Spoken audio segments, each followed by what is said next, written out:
मामले में अब चीज सामने जब आ रही, क्योंकि मैं यही कह रहा हूं लगातार कि इन्वेस्टिगेशन होने दीजिए।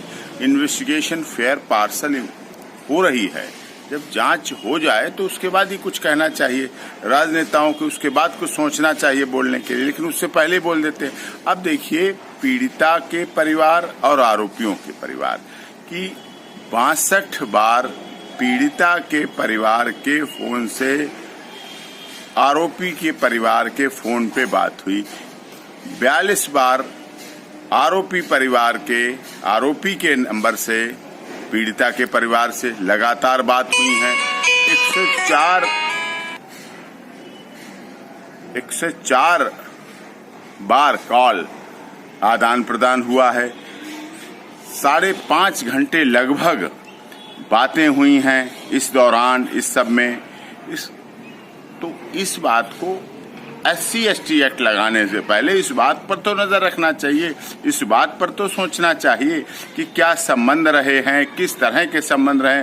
और ये सबसे बड़ी महत्वपूर्ण बात है, कॉल की लोकेशन चंदवा थाना ही है, टावर वहीं का थाना बता रहा है, घर भी दोनों के पास पास है, पीड़ित परिवार का और आरोपियों का परिवार के घर। आरोपी परिवार जो संदीप है उसका घर भी पास है, उसका भी घर पास है। घर पास पास होते हुए फोन पे बात करना, ये किस तरफ इशारा कर रहे हैं, किस तरफ की बात कर रहे हैं, ये क्या कह रहे हैं? साफ दृष्टि से कहीं न कहीं प्रेम संबंध का ये मामला रहा है, अफेयर का मामला रहा है, और उसकी वजह से ये सब इस तरह केस को तूल दिया गया।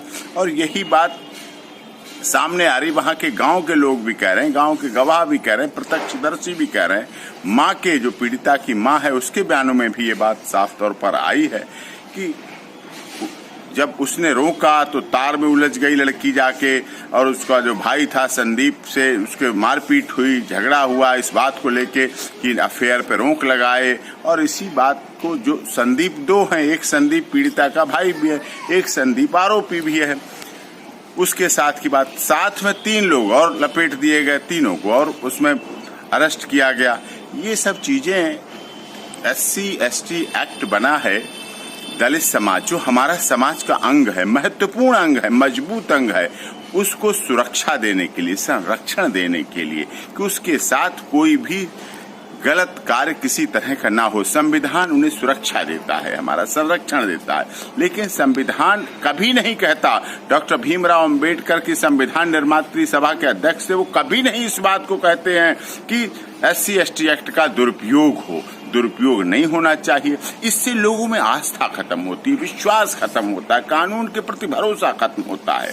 और माननीय उत्तर प्रदेश के मुख्यमंत्री योगी जी ने इस भरोसे को कायम करने के लिए ही SP, SSP, डिप्टी SP और जो निम्न अधिकारी थे उनको सस्पेंड किया, तुरंत SIT गठित की।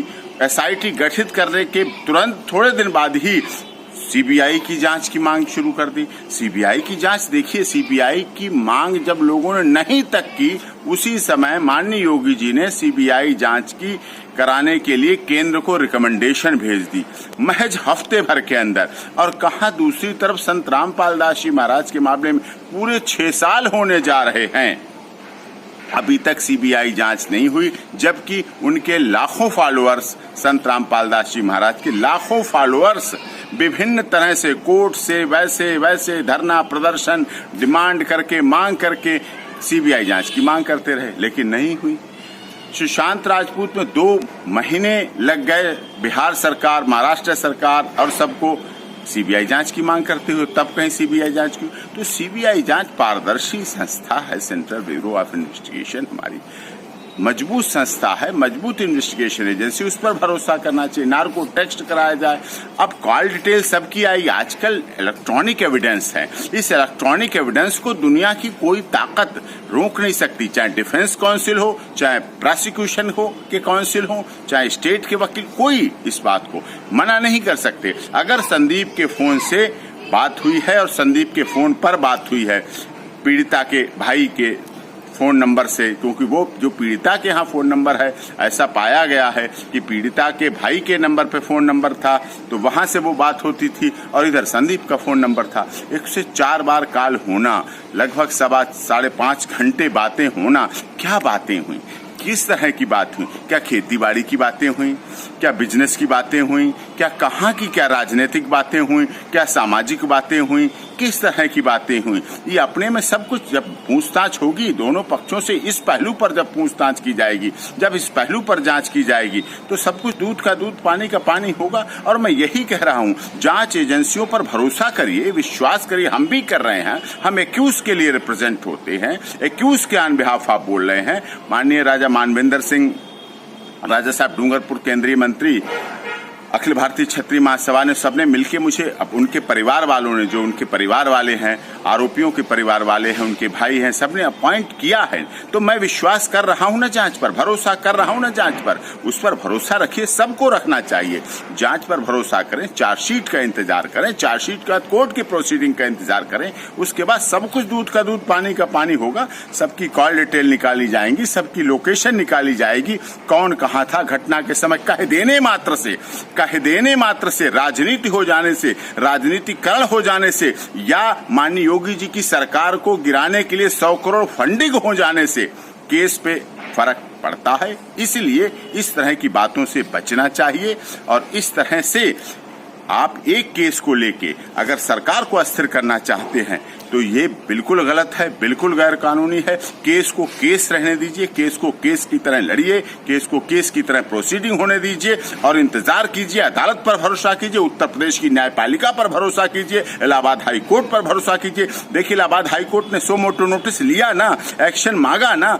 सुप्रीम कोर्ट ने अभी कल माननीय सुप्रीम कोर्ट ने उस पर किया ना कि रिपोर्ट लाइए और विटनेस को प्रोटेक्शन दीजिए, गवाहों को प्रोटेक्शन दीजिए, ये सब कहा है ना। तो हो रहा है, होने दीजिए, इंतजार कीजिए, इतनी जल्दबाजी मत कीजिए आप।